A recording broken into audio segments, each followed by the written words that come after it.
Welcome to the video on topic what happens if impurities are increased in the pharmaceuticals. So as we know that the impurities are required to be controlled and impurities specifications are required to be in line to the regulatory requirements. And if the impurities are increased in the pharmaceuticals, in the drug substances and in the pharmaceutical products or drug products, then the safety of the pharmaceuticals get hampered. Then if the impurities are increased, then you cannot say that the product is safe for use. Also, impurities may lead to increase in the toxicity.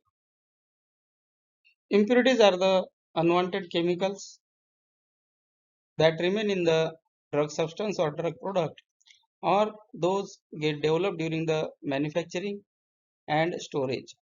Sometimes the impurities are the degradation products which are formed in the storage time or in the shelf life.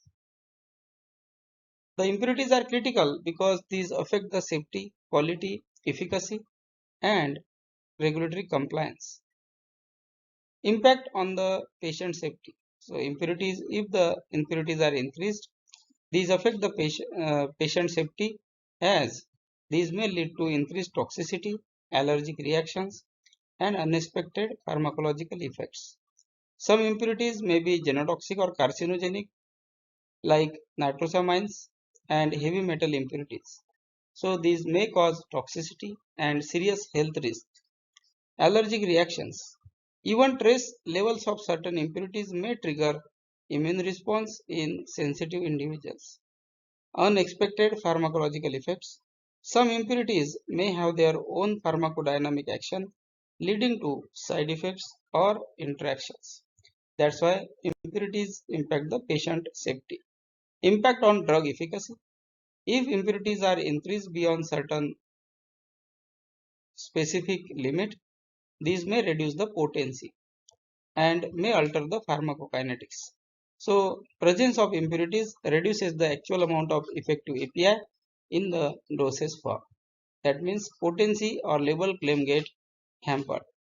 Altered pharmacokinetics, that is ADME.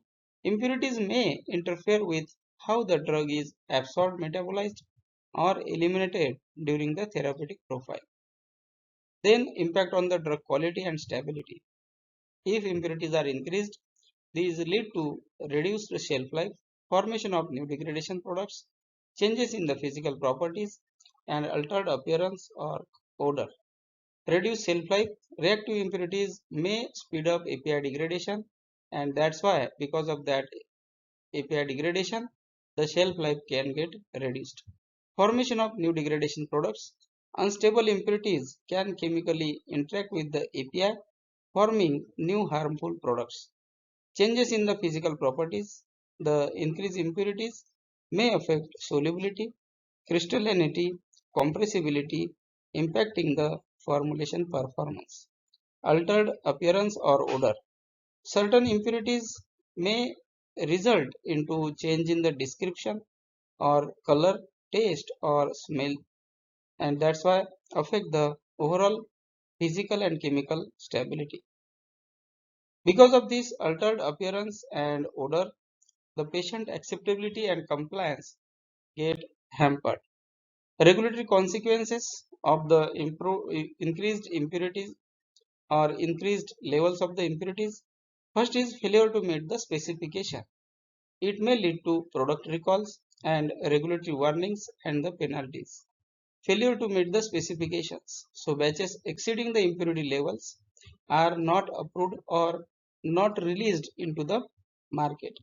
Product recalls. If released batches are found unsafe due to impurities, recalls are mandated. You might have heard regarding the product recall due to nitrosamine impurities. Regulatory warnings and penalties, so warning letters, import alerts, and monetary penalties are there from the regulatory authorities to the applicant if the impurities are not meeting the specification. Real life examples are there like valsartan and ranitidine recall due to the nitrosamine impurities. Preventive measures for impurity increase. Robust impurity profiling during the drug development is the way to have the preventive measure. Stringent controls in the raw materials, processes and storage conditions. Regular stability testing and compliance with the ICH guidelines. These are the preventive measures. Always understand the product behavior during stability studies. Understand and study the API nature. Make the product stable. Use the stable processes and have a control over process parameters and packagings so that the increase in the impurities can be prevented. In conclusion, minor increase in the impurities can harm the patients, compromise the drug safety and efficacy, and it may also trigger the regulatory actions. So continuous monitoring and control are very important in the pharmaceutical development and in the pharmaceutical manufacturing. These are the consequences of the increased impurity levels in the pharmaceuticals. Always know regarding the impurity characterization, impurity qualification, and impurity specification in line to the regulatory requirements. Increase in the impurity may lead to batch failure, batch recall from the market, also impact onto the patient safety and efficacy, and may trigger the regulatory actions. So, impurities are required to be controlled, and a study should be done in the research phase of the product to control the impurities below certain regulatory compliant or quality levels. Thank you for watching the video.